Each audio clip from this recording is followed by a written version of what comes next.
ये पूरी दुनिया में मेहमान नवाजी में सबसे बढ़िया है।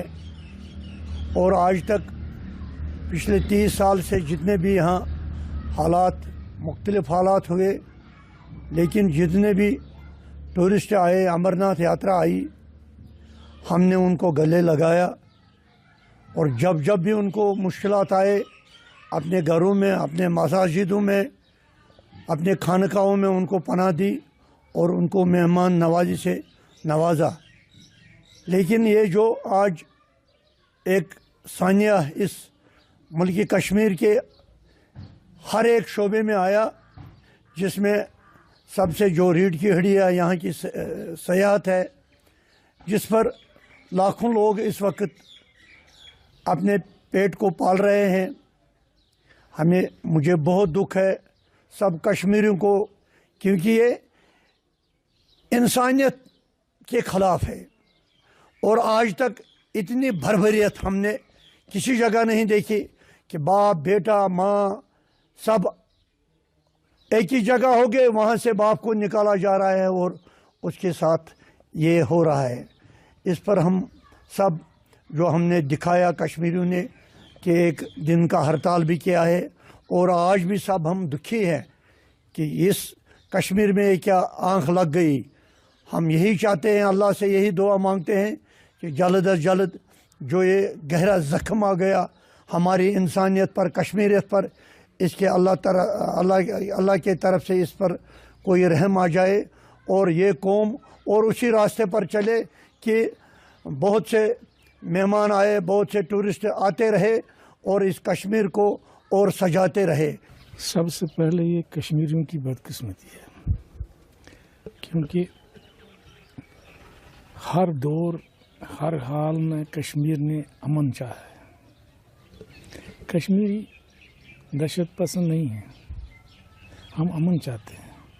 अगर किसी टाइम किसी मौके पर किसी भी हमारे भाई जो बाहर से यहाँ आते हैं, सैर के लिए आते हैं, वो कश्मीर का नाम सुनकर यहाँ आते हैं, कश्मीर के लोगों का नाम सुनकर, हमदर्दी सुनकर यहाँ आते हैं।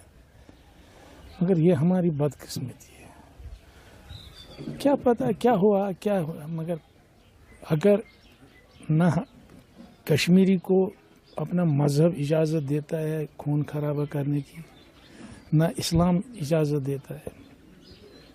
कुरान में लिखा है अगर किसी शख्स ने एक इंसान को कत्ल किया, उसने तमाम इंसानियत को कत्ल किया। आखिर ये बहुत बड़ी अफसोस की बात है, हम इसको बहुत कंडेम करते हैं।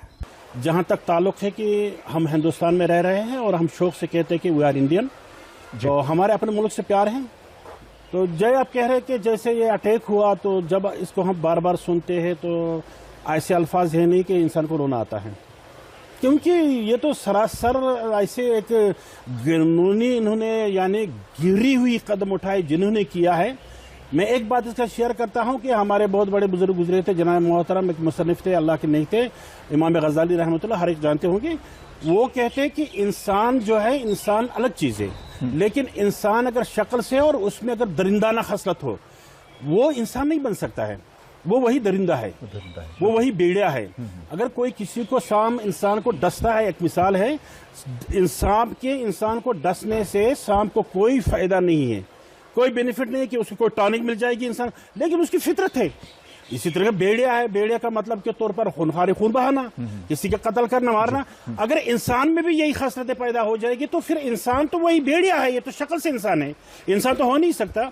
तो हम इसको सरासर जनाब कश्मीर के जैसे साबित करके दिया तमाम कश्मीरियों ने, और बहुत यानी दिल के गहराइयों से इन्होंने सदमे को जनाब मोहतरम अपने दिल पर लिया। और हर एक कश्मीरी जितने भी आला है या आदना है, वो इस बारे में जनाब आंसू बहा रहा है और उनसे आंसू बहाए भी, क्योंकि हम लोग जो हैं, हम हिंदुस्तानी हैं और हमें हर एक की कदर है जनाब मोहतरम, और अपने मेहमानों की हम ज़्यादा कदर करते हैं, क्योंकि ये कश्मीर की मिसाल है। जैसे कि मैं सो रहा हूँ तो पिताजी को जगाना है मुझे, तो वो डायरेक्ट उठाने के बजाय, और हिंसा की परंपरा मेरे यहाँ नहीं थी सौभाग्य से, तो वो क्या करते थे कि उस कमरे में आ जाएंगे या बाहर से गुजरेंगे और चौपाई बोलेंगे, प्रात काल उठ के रघुनाथा। मात पिता गुरु ना वही माता। कभी कभी मैं गुस्से में उठ करके अरे पापा, चरण स्पर्श किया और सो गया। मैंने कहा अब मत उठाना।